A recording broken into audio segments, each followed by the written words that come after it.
Hello, and welcome to this week's retrospective. And the overriding theme of this week is breaking things, along with the recording of this retrospective, because I forgot to turn on the video the first time. So, what do I mean about breaking things? Well, I believe that AI is going to be transformative.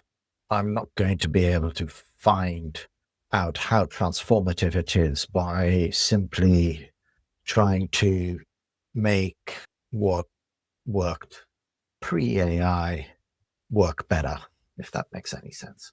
So where I've come to is that the just by following this experiment and doing it is what I call the AI transformation triangle. And it kind of starts, well, the triangle is, in my view, personal productivity, business productivity, and business models. Personal productivity, because I've shared it on this channel, is about how do you, as an individual, make yourself more productive by working and leveraging AI as a tool. It is not your master, it's your tool. And how does that free you up to focus on where human value is at its most evident, which is connecting abstract dots and creating connections that an LLM, unless it's got a tremendous amount of training, will find very hard to make. And then there is business productivity. And I use the word business productivity because I don't think it's about business processes. That's very old fashioned. It's about business productivity. How can you increase the output of the value of your business, whatever the value of your business is? And in the context of media and events companies, the value is creating connections and also telling stories about that are important in, let's say, the B2B space, which is the one I come from. And the final one is business models. For how will AI reshape business models? Now, as an independent, smaller media business, you may not be able to do that on your own, but you do have a superpower, which is most small businesses that I've worked with and run or managed have much better relationships with customers than large businesses. That's just a fact. I've always seen that.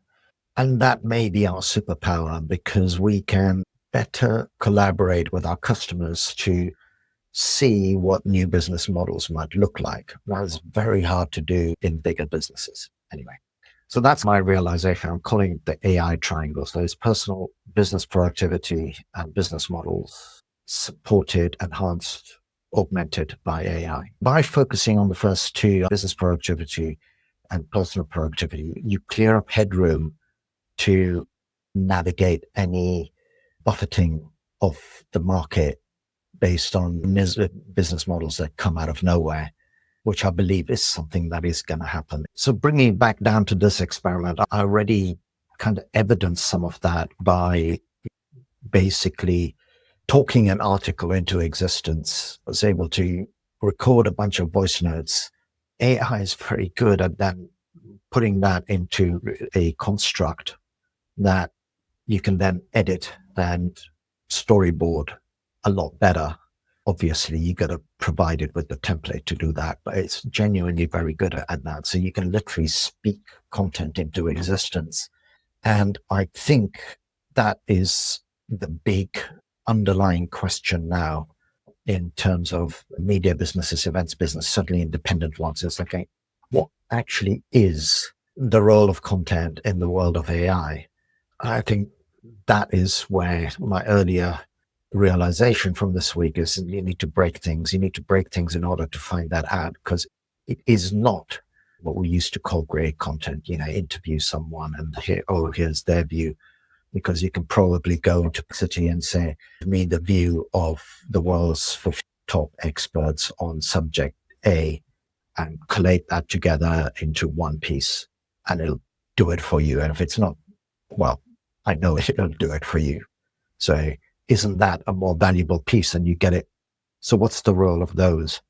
And I think we need to be, or I want to be, breaking things. If that type of content is no longer on its own valuable and relevant, You got to break things to find out what it is. Digitizing events is going to be my lab for doing that.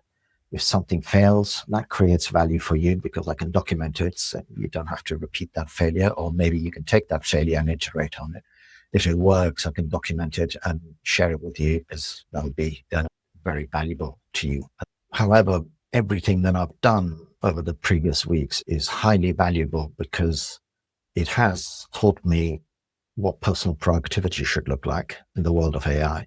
It has given me a glimpse as to how business processes and business productivity, more importantly, can be changed. But it's that last piece now about iterating what business models might look like. And we can now do that we couldn't do before. So next week, going to start a lot more of the cross-platform content optimization because I believe that is one thing we can do. So just in general terms, what used to happen, certainly in the companies I've consulted with and run, is you create a piece of content, call it a video, you repost it in lots and lots of places. What you don't do a good job of is not only reposting it, but formatting it, tuned to your target channel, your new target channel. Because each target channel, it's not about reshaping things just into the correct form factor. It's about making it work for that channel. I think that's going to be super interesting. And also, I want to put a lot more thought into what this initial idea of the AI transformation framework would look like in terms of that triangle. Because I really do think that that has legs. If I were running a small business, that's small businesses. What I mean is an independent media business like the ones I used to run and the ones I've worked with. That's where I would start. I would empower everybody to see how their personal productivity, then I'd look at business productivity.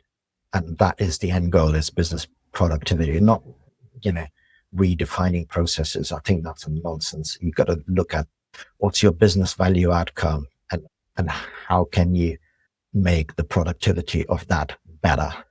And then that sets you up with not only learning and skills to look at what business models you may be able to activate. I feel a separate recording about all of that coming on, but that's going to be in a few weeks because I need to do a lot more experimentation to validate how that would look in practice.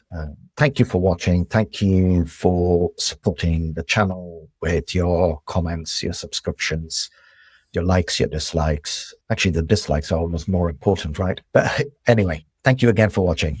I appreciate it.